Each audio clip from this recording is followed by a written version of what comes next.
Bienvenue à ce tuto Graphis dans lequel je vous montre comment réaliser une manche avec pince ou pli qui est modifiable avec des valeurs X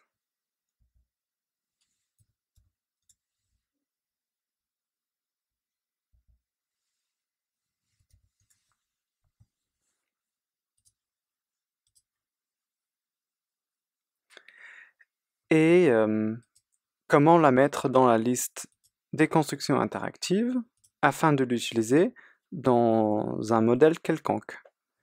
Donc, on y va ensemble? D'abord, je vais ouvrir un nouveau modèle dans Optimus.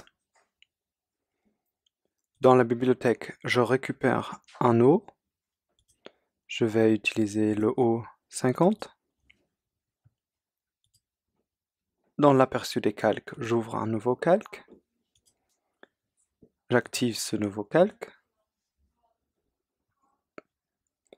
Dans la bibliothèque, je sélectionne la manche 10 et je clique sur les lignes indiquées dans l'image à la gauche.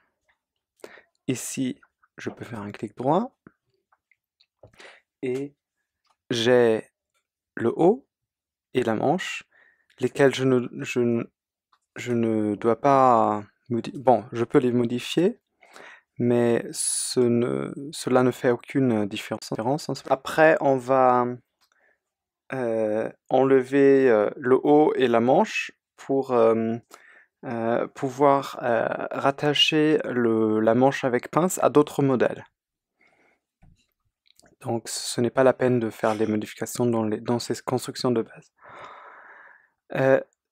Donc j'avais ouvert un troisième calque. Dans ce troisième calque, j'insère avec l'outil interactif en bas. D'abord la courbe de tête de manche. Ensuite, les trois crans principaux. Et je fais un clic droit. Je sépare tout avec F5. J'enlève les autres éléments. Et avec la ligne simple et la touche Maj, je vais faire la ligne horizontale, reliant les deux extrémités de la tête de manche. Et avec la ligne verticale et toujours la touche Maj, Shift, je sélectionne le début du le point le plus haut du cran, et je clique sur la ligne horizontale pour faire ma ligne verticale.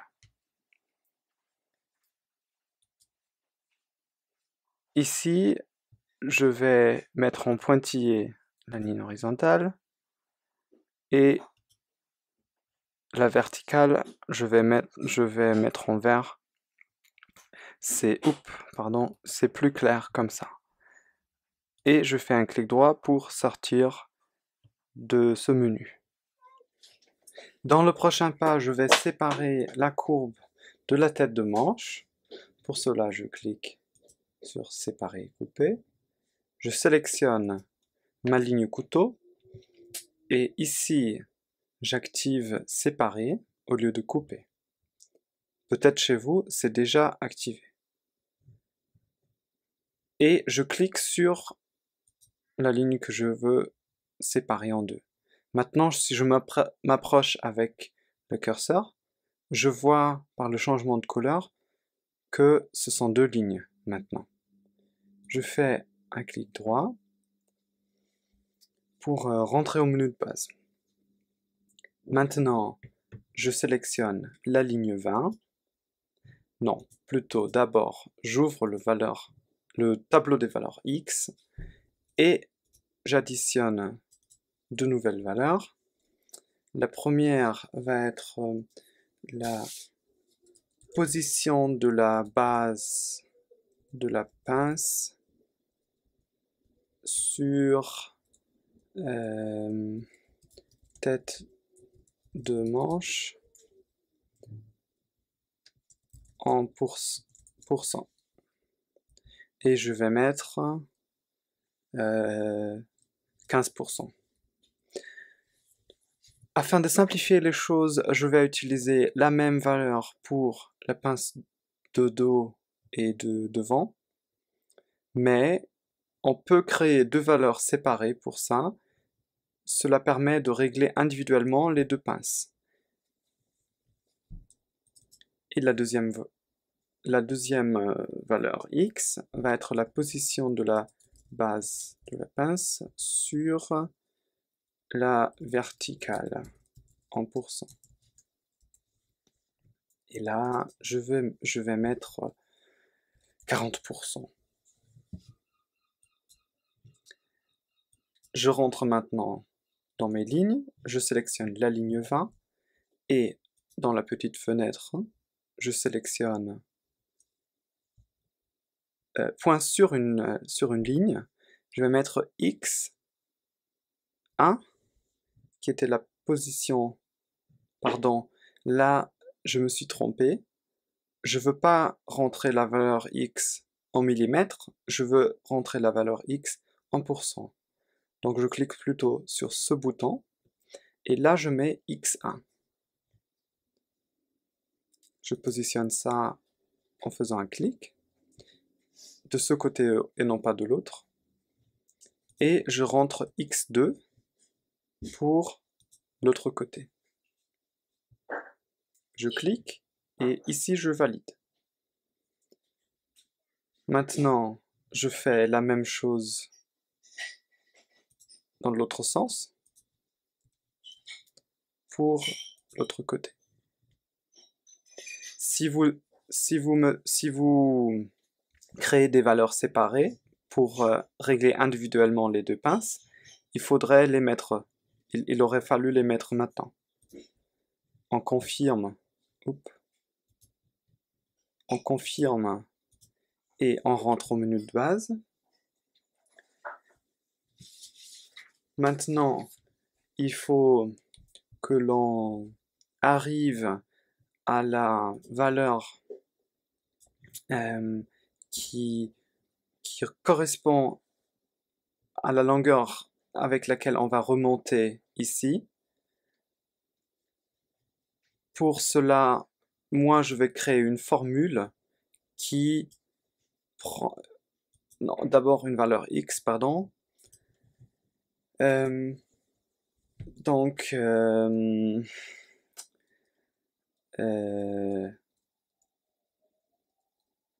hauteur supplémentaire en pourcent de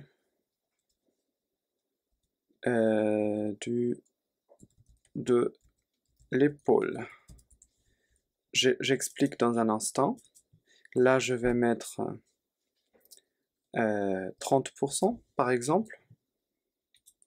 Et dans mes valeurs Z, je vais créer la formule G11 qui correspond à la largeur des épaules dans mon tableau de gradation, dans mon tableau de taille. Je peux vous montrer ça. On entre dans le tableau de taille.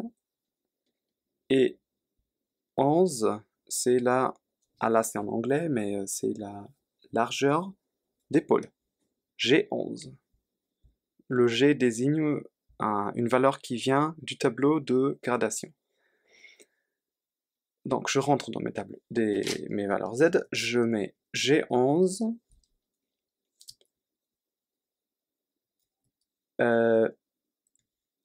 multiplié par, justement, dans mon cas, x3 divisé par 100. Il faut mettre ça parce que il s'agit d'une pourcentage. À chaque fois qu'on utilise une pourcentage dans les tableaux, dans les valeurs Z, il faut diviser par 100. Et je fais ça en parenthèse pour ne pas donner des problèmes de calcul. Dans ce cas-là, ça ne serait même pas nécessaire, mais il y a des cas, si on travaille avec le plus ou moins, où ça peut donner des problèmes. Donc, je mets toujours les parenthèses, comme ça j'évite des problèmes. Donc ça nous donne une valeur calculée de 36,6. On entre ici dans le menu rallonger, raccourcir, allonger, raccourcir, et ici en bas on va mettre Z1, la formule. J'allonge les lignes, ces 3 lignes, et je confirme avec un clic droit. À présent, je vais entrer dans les courbes, je vais créer une nouvelle courbe, je tape la touche F sur mon clavier, ou je désélectionne cette fonction pour entrer dans le mode libre. Dans le mode libre, en tapant Shift, je saute jusqu'au point initial, et avec Shift, la touche Maj, jusqu'au point final. Maintenant, je vais mettre une direction, je vais cliquer sur définir direction. Je tape la touche S sur mon clavier ou je clique sur ce bouton. La direction va être reprise à partir de la courbe de base et je répète pour le point final de la courbe. Il faut que la courbe remonte jusqu'à ce point-là. Donc j'insère un point et je clique sur relier point et avec la touche Maj, je relie jusqu'à là. Là encore, c'est pas la bonne forme, donc j'insère encore 2 points et je relie les 2 points avec le point final de ces autres 2 lignes, qui sont les bases de la pince. Arrivé à ce résultat, je valide ici et je retourne au menu de base avec un clic droit. Maintenant, je vais calculer la différence entre la longueur de cette courbe et la courbe originale de la tête de manche. Ayant calculé cette différence, je vais déterminer la valeur des pinces avec cette différence. Donc, pour comparer les 2 longueurs, je vais d'abord couper la courbe que je viens de créer. Ou alors séparer, non pas couper, séparer, comme celle-là en bas. Donc je clique sur la ligne verticale, je fais attention à ce que la fonction active soit séparée et non pas coupée, et je clique sur la nouvelle courbe. Clic droit pour valider, pour retourner au menu de base, et je crée une nouvelle valeur Z, et je vais comparer la longueur de 2 lignes. Pour les pinces, il faut diviser le tout par 2. Donc je fais comme ça. Je clique sur la nouvelle et sur l'ancienne. Ça me donne une demi-valeur de pince de 16 mm. Ici, on peut d'ailleurs marquer de quoi il s'agit. C'est vraiment utile parce que vous savez peut-être ce que vous faites en ce moment, mais croyez-moi, après quelques jours ou même après un temps donné, on ne se rappelle de rien. Là, c'est la... non. Allonger ligne, c'est pas... faut pas que ça soit scientifique, mais c'est juste pour nous rappeler de quoi il s'agit. Ah, pardon, je fais la même chose. Donc je peux copier ça, CTRL-C, CTRL-V, et je vais mettre demi-valeur pince devant.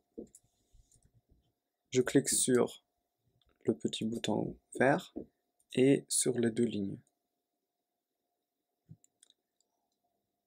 Si je clique d'abord sur la ligne, l'ancienne ligne, et après sur la nouvelle, ça me donnerait une valeur négative. Donc si je me trompe,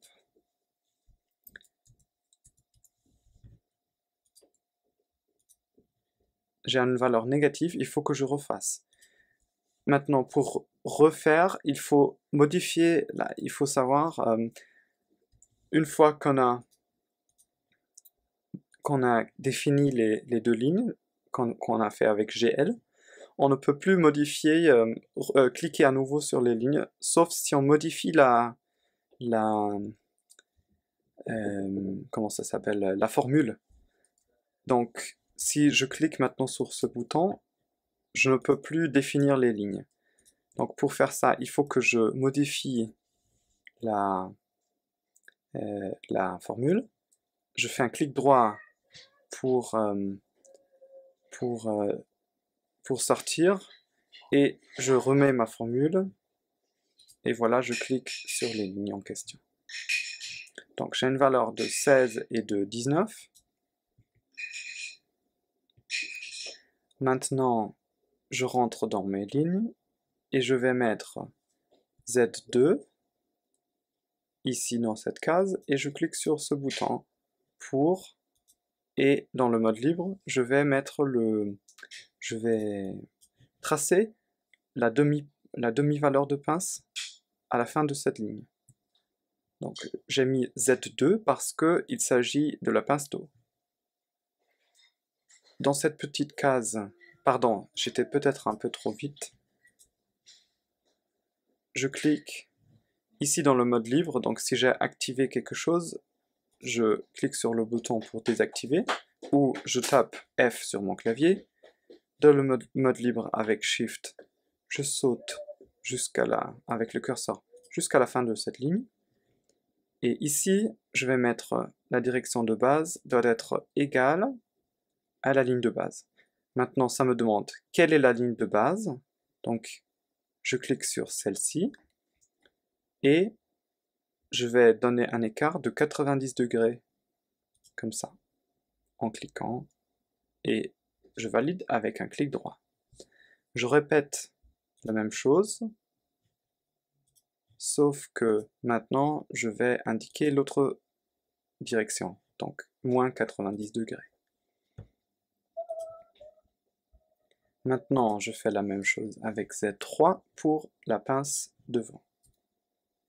Mage, touche S, je clique sur la ligne de base, je donne l'écart, et je répète pour l'autre côté. Voilà. Maintenant, je peux relier avec la ligne simple. Non, pardon. Je vais aussi, pour les pinces, créer une valeur X. Longueur pince en pourcent. On va dire 70%. Maintenant, je clique sur séparer. Je clique sur l'ancienne tête de manche. Et je sépare ici. Je répète, je clique ici et je répète pour l'autre côté. Et maintenant, je peux tracer avec la ligne 10, non, même avec la ligne simple, qui n'est pas interactive, je peux tracer la ligne. Dans le mode libre, je vais mettre le point initial de la pince ici, à la fin de la ligne que je viens de construire avec la valeur de la pince. Et dans cette case du pourcentage, je vais mettre x4, qui était la longueur de la pince en pourcent. Et je clique à nouveau pour faire ma deuxième ligne, touche Maj, et je répète pour le devant. Je peux d'ailleurs, pour sélectionner cette fonction, taper D, la touche D sur mon clavier, pour être plus rapide, puis F pour le mode libre. Voilà. Si vous mettez une valeur différente pour les deux pinces, il faut créer une deuxième valeur x pour la longueur de cette pince et la mettre dans la case de la petite fenêtre. Maintenant, dans séparer et couper, je clique sur la première ligne de la pince et je clique sur la courbe de la tête de manche. Je clique ici pour définir une nouvelle ligne de couteau. Maintenant, je clique sur couper.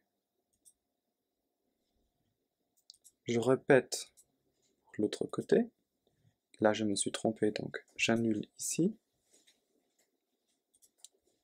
Je sélectionne séparer et couper. Clic droit pour retourner au menu de base. Maintenant, je peux effacer les 4 lignes qui servaient comme valeur de base. J'entre à présent dans le menu transformation et je clique sur tourner de point à point. Avec la touche mage, je sélectionne la pointe de la pince et cette extrémité, puis l'autre. Ici, je vérifie à ce que les deux boutons soient en moins, donc c'est le cas, et je clique uniquement sur cette courbe. Je répète la même chose pour l'autre côté, toujours avec la touche mage en mode libre. Et ça, c'est mon résultat. Maintenant, avec la courbe, je vais tracer de là jusqu'à là. Je vais définir la direction. Je clique sur ce point et je tape S sur mon clavier. Je fais un clic droit pour valider. Je répète la même chose. J'insère un point ici.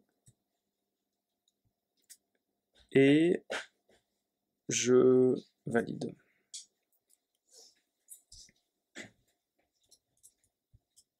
Maintenant, je peux effacer tout ça. Pardon. Ah si. Voilà. Et je sépare ici et ici. Dans le menu transformer, je clique sur transformation contraire. Et maintenant, je clique d'abord sur la dernière ligne transformée. Et après, je sélectionne la première transformation. Ici, j'ai une liste de toutes les transformations que j'ai effectuées dans cette fonction. Là, toujours, il faut que la transformation en contraire soit en plus. Et je clique. Maintenant, j'utilise la fonction traitement d'angle pour bien fermer les trous. Si je ne suis pas content avec ma courbe, je peux toujours modifier la courbe en... Attendez, ah, c'est ici. Faisant un double clic sur la ligne de la courbe.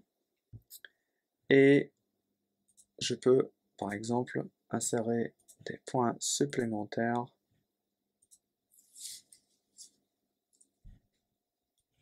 et les relier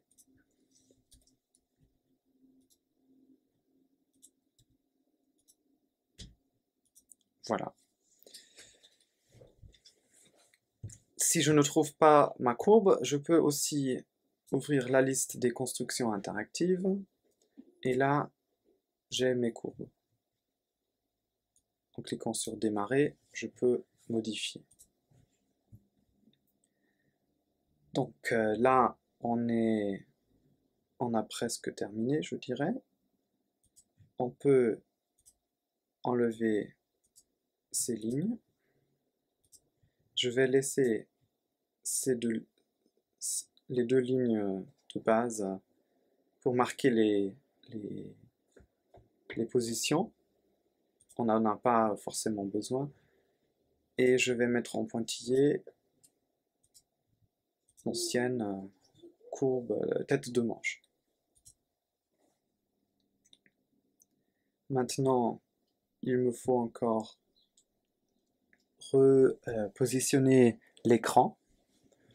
Pour cela, je vais créer une nouvelle valeur. Non, d'abord, pardon, je sépare. À nouveau, je clique sur le premier cran et je clique sur la tête de manche. Je répète pour le devant. Maintenant, je vais créer une valeur Z. GL, donc c'est le cran dos. Et je clique sur cette ligne. Je fais la même chose pour le devant.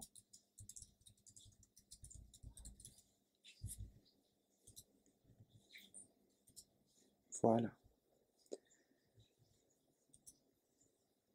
Maintenant, j'entre ici dans l'écran, dans les symboles. Je vais mettre une longueur de 10 mm et je tape Enter. Ici, dans la position en millimètres, je vais mettre Z4, qui était ma valeur du cran dos. Et pour la direction, je vais taper S, cliquer sur la ligne de base et donner un écart de 90 degrés. Je répète avec Z5. Avec Z5 de l'autre côté, S 90 degrés. 3 clics droits pour retourner au menu de base et la manche est presque prête. Maintenant, on peut faire les chapeaux des pinces. Dans le menu pince, je clique sur l'outil chapeau pince et je clique sur les lignes comme indiqué dans la petite image ici à la gauche. Je fais pour les deux côtés et en faisant un double-clic après, il faut rentrer d'abord au menu de base. Là, je peux faire un double-clic sur une ligne de la pince pour rentrer dans le mode interactif du chapeau de pince. Et là, je vois avec ce qui est indiqué par cette ligne pointillée, la direction dans laquelle le pli est plié, quoi. Donc, ça dépend de la direction dans laquelle je clique sur les lignes. Donc, j'avais commencé par ici. C'est pour ça que ça va se plier de cette manière. Mais en faisant un clic droit, je peux cliquer sur Options, et là, je peux encore changer la direction, si je veux. Donc ça dépend vraiment. Là, on peut changer entre pince et pli. Si je veux, je peux laisser un pli ouvert, comme ça.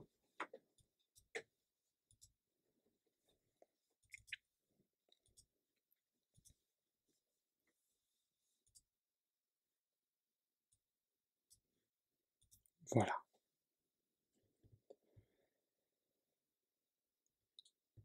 Donc là, la manche est prête. Je vais juste mettre ça en pince.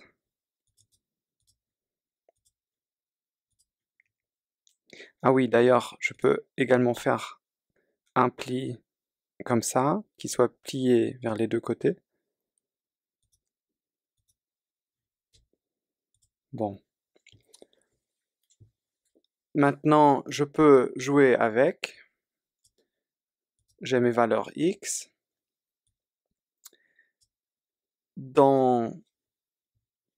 Je vais cocher cette case mise à l'essai automatique. Si vous n'avez pas ces options chez vous, il faut cocher la case fonction dans le tableau des valeurs X supplémentaires, ici, et redémarrer Graphics. Avec ça coché, maintenant je peux changer mes valeurs et la modification s'effectue automatiquement.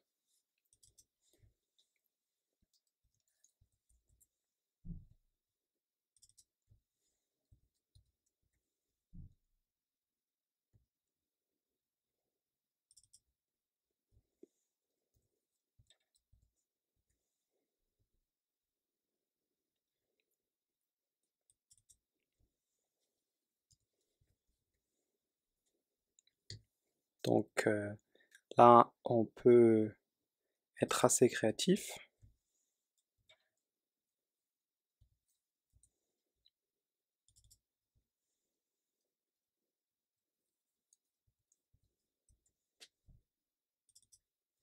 Je vais tout remettre aux valeurs qu'on avait avant. Et maintenant, je vous montre comment mettre ça dans la liste, dans la bibliothèque des constructions interactives. Donc, j'avais mon haut, ma manche et mon développement de la manche avec pli. Donc, je vais donner un nom, ou alors pince dans ce cas.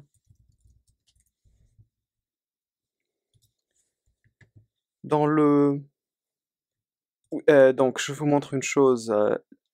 Vous voyez, il y a une petite étoile dans la première colonne de ces deux pièces, de ces deux calques, mais il n'y en a pas dans le troisième calque. Ça veut dire que l'étoile veut dire qu'il s'agit d'une pièce mère, une pièce maître. Donc, qu'il y a des pièces qu'il y a des constructions qui en dépendent. Donc, je ne peux pas les effacer. Ces boutons sont grisés. Alors, pour pouvoir séparer la construction de sa mère, hein, c'est un peu brutal, donc on va dire de son maître, j'entre dans la liste des constructions interactives, je coche tout visible. Ici, j'ai inséré ligne 4 fois. Là, je vais cliquer sur je ne sais pas quoi, qu'est-ce qu'ils ont marqué en français. Donc, ce bouton-ci, je clique sur accepter. Oups. Et maintenant, sans rien faire, là, je vois déjà la manche n'est plus une pièce mère. Parce que la manche avec pince ne dépend plus de la manche. Donc je peux l'effacer. Et maintenant que j'ai plus de manche, je peux également effacer le haut 50. J'enlève ça, je n'ai que ça. Donc maintenant je peux cliquer sur mise à l'essai. Et ça va me demander de redéfinir les lignes. Donc, je peux dire oui, mais il n'y a rien, il n'y a plus rien dans le modèle. Donc je fais un clic droit. Et maintenant, je vais sauvegarder ça.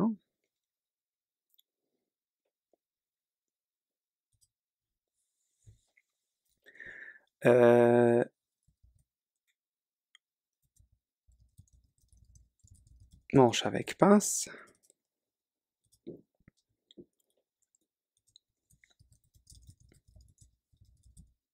Donc j'ai mis ça dans un autre classeur et je sauvegarde.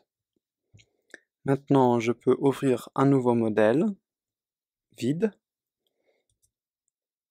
J'ouvre la bibliothèque et ici, je vais cliquer sur mode de traitement.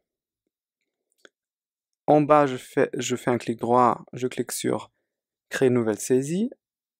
Je coche ou je clique sur le bouton un modèle MDL.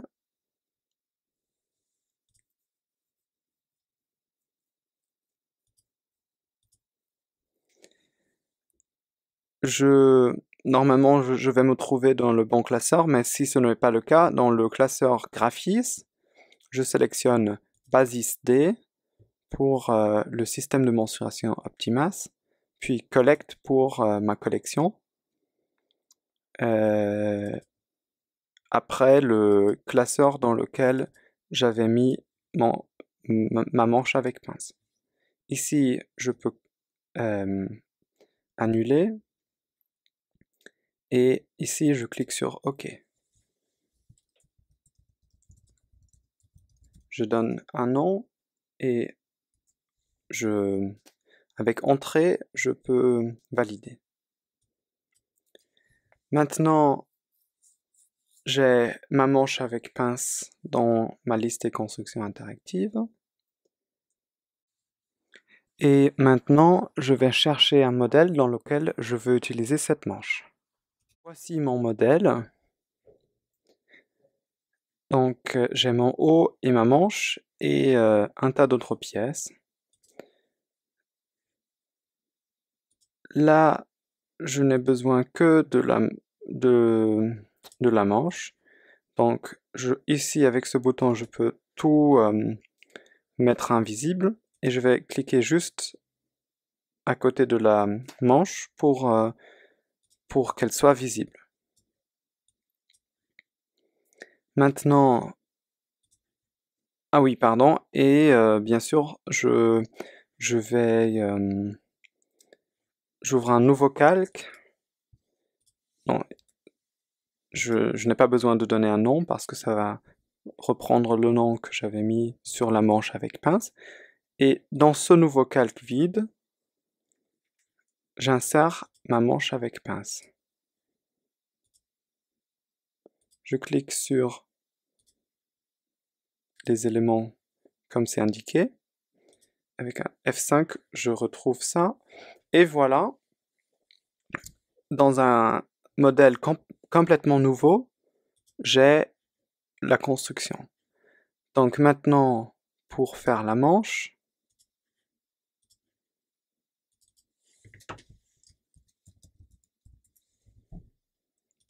j'ouvre un nouveau calque et j'insère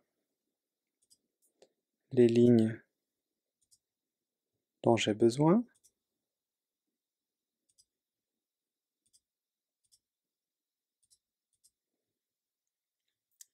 Et là, je n'ai que la tête de manche, donc je peux insérer les autres éléments de la manche 10, comme ça.